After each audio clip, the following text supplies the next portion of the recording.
Hi, everybody. Great to be with you this morning. Today, we're going to speak about my favorite subject, just one aspect of it, valuations in 2024. I just felt it important enough to just update you on a few things about valuations, because in 2024, there is one big thing that's on the go and is affecting how we deal with valuations on the larger schemes. Okay, so we all know that in building insurance, the cornerstone of building insurance is really the valuation. Having the valuation done in terms of prescribed management rule 23.3 every 3 years at least. It doesn't have to be done every 3 years. It's got to be done at least every 3 years. Make sure you're aware of that. And then bringing it into your schedule of replacement properly according to 23.4. Those are two important things, but we've got plenty of videos about that. So you can go and find them on this channel. So please go and scratch around and have a look all about the schedules and so on.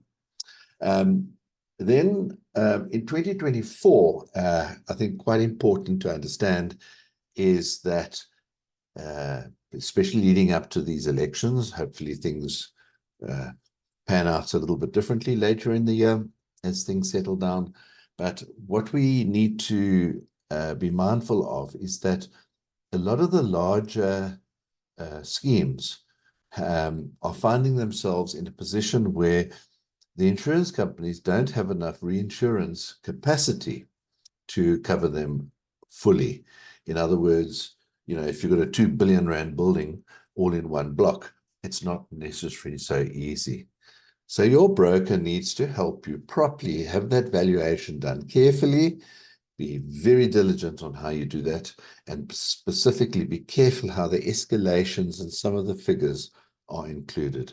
You don't want to find that you've included the escalations there, which you could strip out and have the building covered, for example. Escalations could be 20% of the cost, which could bring you within the threshold. Okay, so just bear that in mind. 2024 is a very difficult year to insure larger schemes. Then your schedules of replacement value, do that well and properly. I think it's very, very important to present them correctly at meetings.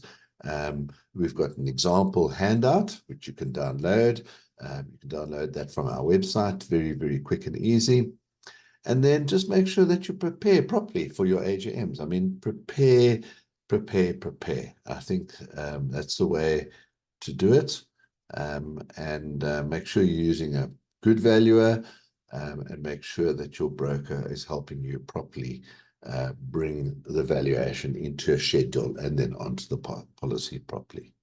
Okay, there you have it. Don't forget, please, by all means, share this. Yeah, please, most of all, we'd love to have you subscribed. And of course, don't forget to like. But it's the subscriptions that we are really keen on. So subscribe if you haven't subscribed yet.